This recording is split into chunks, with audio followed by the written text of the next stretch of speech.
श्री शिवाय नमस्तुभ्यम, जय माता दी। दोस्तों, आप सभी लोग जानते हैं कि 27 नवंबर 2025 यानी गुरुवार को पड़ रही है मार्गशीर्ष महीने की सप्तमी तिथि। और दोस्तों, यह वह तिथि है जो मार्गशीर्ष महीने में पड़ने वाली सबसे बड़ी तिथि है, क्योंकि यह गुरुवार के दिन पड़ रही है। हमारे हिंदू धर्म में इसका बहुत ही बड़ा और विशेष महत्व होता है।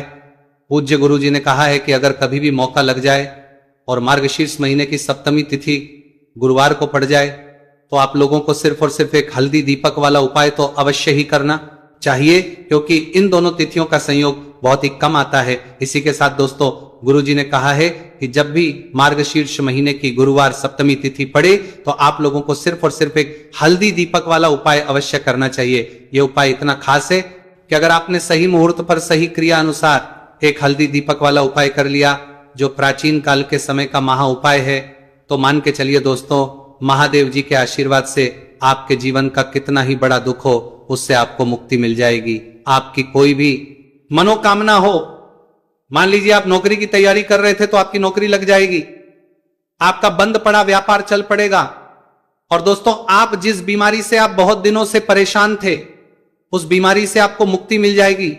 आपके जीवन में धन आना शुरू हो जाएगा, आपके जीवन धन आने के नए नए रास्ते खुल जाएंगे। और मान के चलिए दोस्तों, फिर आपको किसी भी प्रकार की परेशानी का सामना नहीं करना पड़ेगा। इसीलिए दोस्तों, 27 नवंबर गुरुवार सप्तमी तिथि के दिन आप लोगों को इस वाले उपाय को जरूर कर लेना है। भले ही आपने पूरे साल भर इस उपाय को ना किया हो, पर अगर आपने इस मार्गशीर्ष महीने में पड़ने वाली सप्तमी तिथि के दिन अगर इस वाले उपाय को कर लिया तो आपको इस उपाय को करने का वो फल मिलेगा जिसकी आपने कभी कल्पना भी नहीं करी होगी।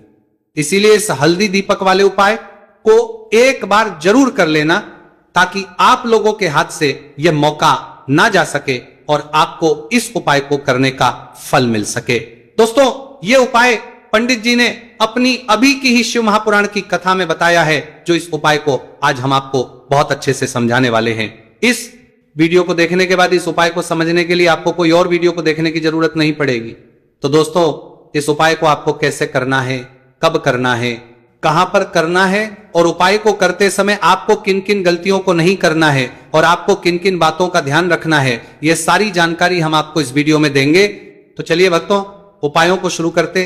अगर आप भी चाहते हैं कि महादेव जी का आशीर्वाद आप पर सदैव बना रहे तो वीडियो को लाइक करें, चैनल को सब्सक्राइब करें और कमेंट बॉक्स में हर हर महादेव जरूर लिखें। और अपने फायदे के लिए, गरीबी दूर करने के लिए इसके सब्सक्राइब करें।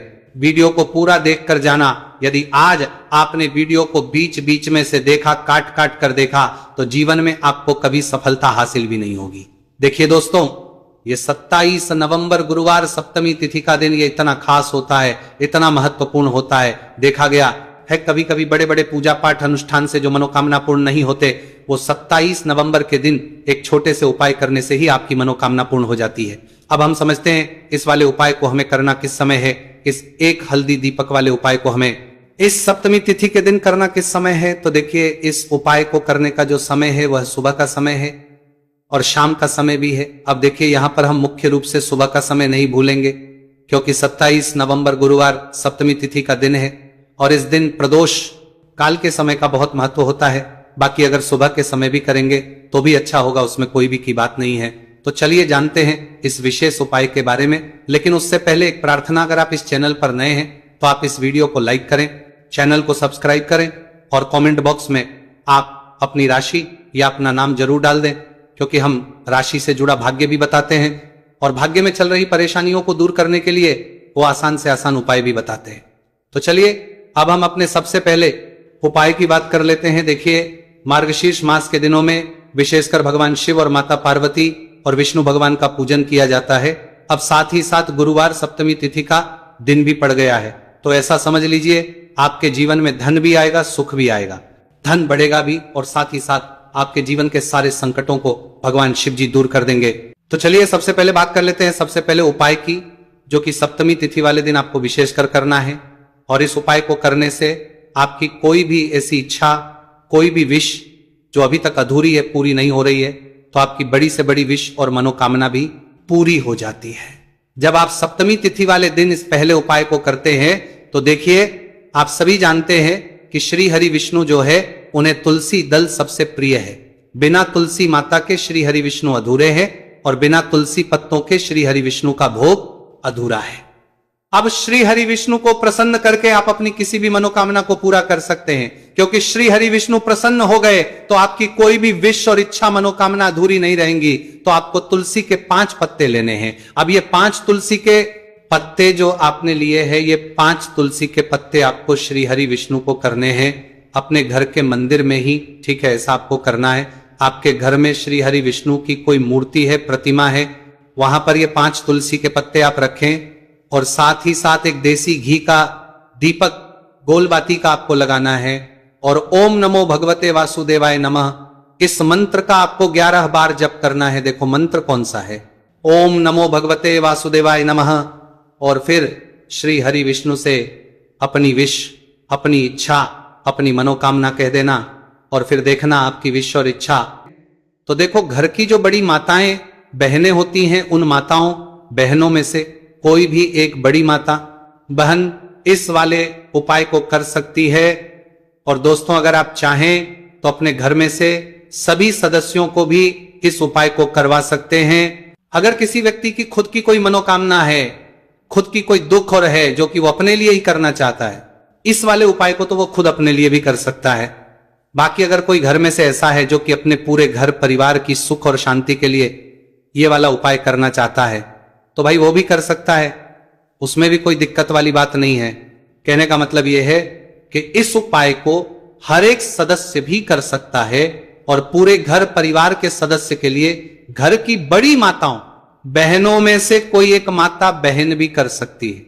माताएं बहनें अगर घर में उपस्थित ना हो या वह उपाय ना कर पा रही हो तो फिर घर का कोई बड़ा सदस्य भी इस 7 चने की दाल वाला उपाय को कर सकता है, चाहे फिर वो पुरुष ही क्यों ना हो, उसमें कोई भी दिक्कत वाली बात नहीं। उसके बाद में दोस्तों जो अगला प्रश्न निकल कर आता है वो ये आता है, इस उपाय को लेकर के आखिर इस उपाय को हमें किस समय करना है, सुबह के समय करना है कि शाम के समय करना है। तो देखो इस वाले उपाय को आप लोग सुबह के समय भी कर सकते हो और शाम के समय प्रदोष काल में भी करते हो। अब अगर आप पूछो कि भाई सब सबसे उत्तम समय कौन सा रहेगा इस 7 चने की दाल वाला उपाय को करने का, तो हम आपसे बस यही कहेंगे कि इस उपाय को आप सुबह के समय करेंगे तो ज्यादा बेहतर होगा। बाकी अगर प्रदोष काल शाम के समय भी करेंगे तो भी अच्छा होगा, उसमें कोई भी दिक्कत वाली बात नहीं। तो अब दोस्तों जो अगली सबसे बड़ी और महत्वपूर्ण बात आती है वो ये आती है कि सुबह अगर हम उपाय को तो हमें कितने बजे से लेकर कितने बजे तक के बीच में करना है और शाम के समय प्रदोष काल में करेंगे तो हमें कितने बजे से लेकर कितने बजे के बीच में करना है। तो देखो सुबह जितनी जल्दी हो सके आप उपाय को करने की कोशिश करना। बाकी अगर किसी कारणवश लेट भी हो जाओ, थोड़ी देर भी हो जाए, तो 10 या 11 बजे तक भी आप उपाय कर लेना, पर 12 बजे से ज्यादा देरी ना हो, ठीक है, इस बात का ध्यान रखना। उसके बाद दोस्तों अगर शाम के समय प्रदोष काल की बात करें, प्रदोष काल का जो समय है होता है वो शाम के 6 बजे से शुरू हो जाता है। मतलब शाम के 6 बजे से लेकर 7 बजे के बीच का जो समय होता है यह समय प्रदोष काल का समय होता है। तो आप इस उपाय को 7 या 8 बजे के बीच में भी कर सकते हो। मतलब शाम के 6 बजे से रात 8 बजे के बीच में आप कभी भी इस वाले उपाय को कर सकते हो, उसमें कोई भी दिक्कत वाली बात नहीं। चलिए जानते हैं उस विशेष उपाय के बारे में। देखिए दोस्तों पूज्य गुरु जी की कथा के अनुसार ही इस उपाय को आपको बहुत ही विस्तार से समझाने का प्रयास करेंगे, लेकिन उससे पहले वीडियो को लाइक करें। देखिए इस वीडियो में हम पूज्य गुरु जी द्वारा बताए गए 3 सबसे अचूक उपायों के बारे में जानेंगे जो आपको सिर्फ और सिर्फ गुरुवार की सप्तमी की तिथि पर ही करने हैं। पूज्य गुरु जी ने बताया है कि जो भी व्यक्ति इन उपायों को कर लेता है उसके जीवन से समस्त परेशानियां दूर हो जाती है। तो चलिए जानते हैं गुरु जी द्वारा बताए गए पहले खास उपाय के बारे में। देखिए गुरु जी ने बताए हैं कि गुरुवार के दिन किया जाने वाला यह उपाय सबसे सर्वश्रेष्ठ है। इस उपाय के लिए आपको मात्र 1 लोटा शुद्ध जल लेना है।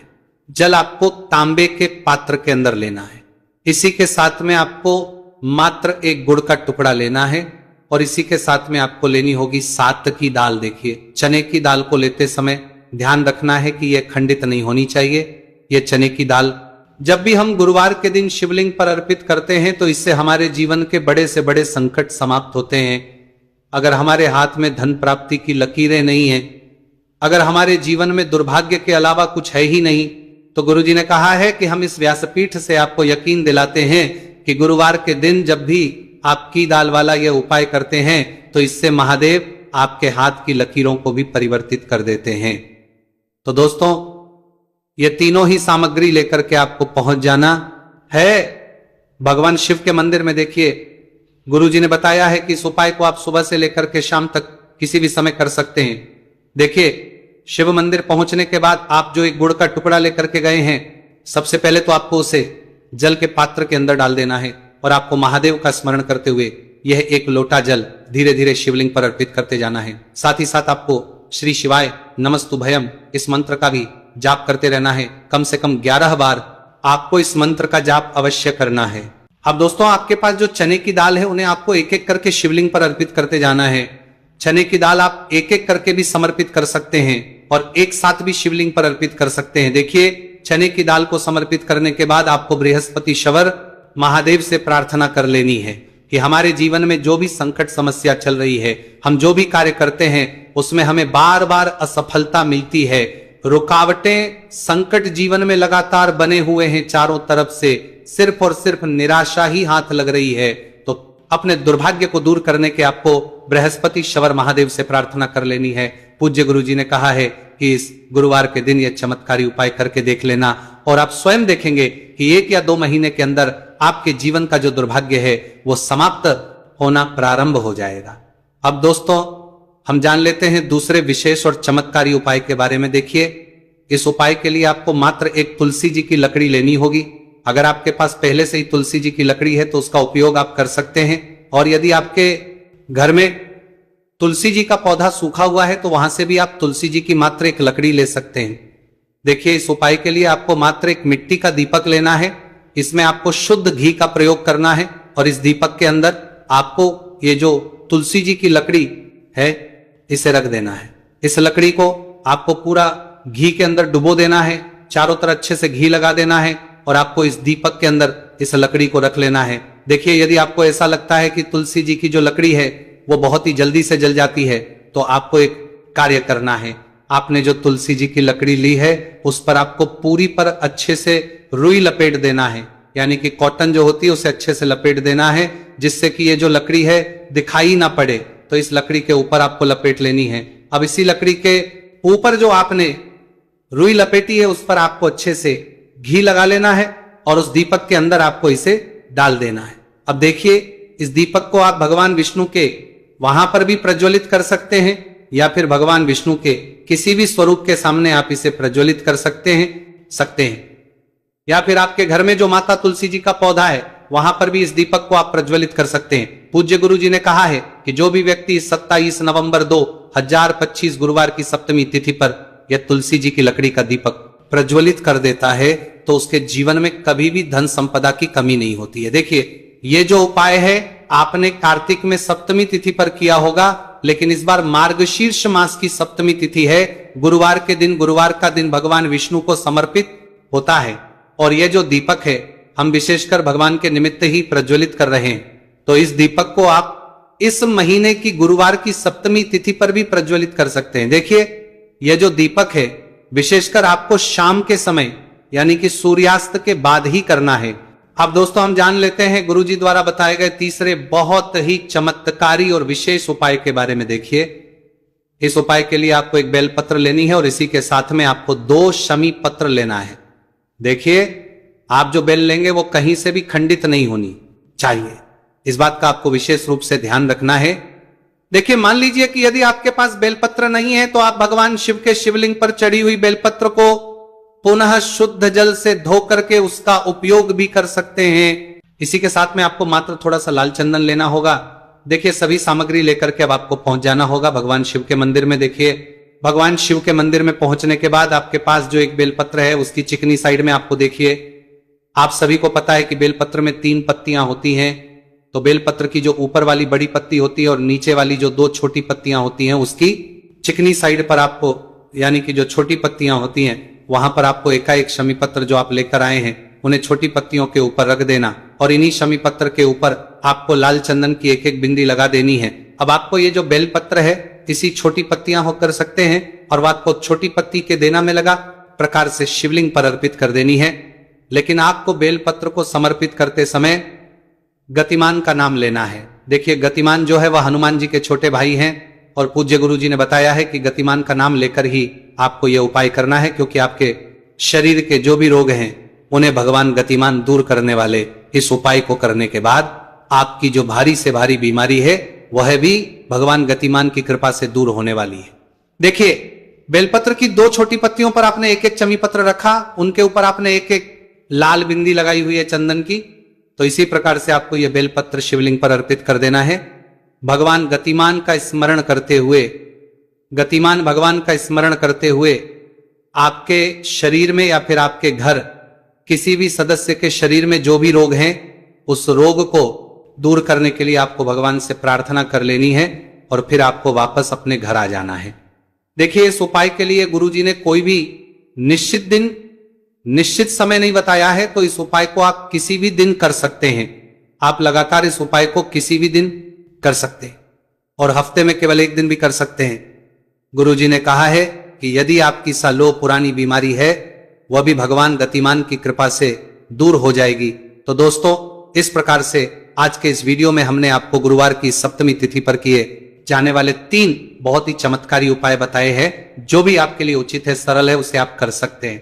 तो दोस्तों, ये थे पूज्य गुरुजी द्वारा बताए गए कुछ बहुत ही खास उपाय। अगर आपको जानकारी अच्छी लगी हो तो वीडियो लाइक करिएगा। मिलते हैं फिर एक नए वीडियो के साथ। श्री शिवाय नमस्तुभयम्।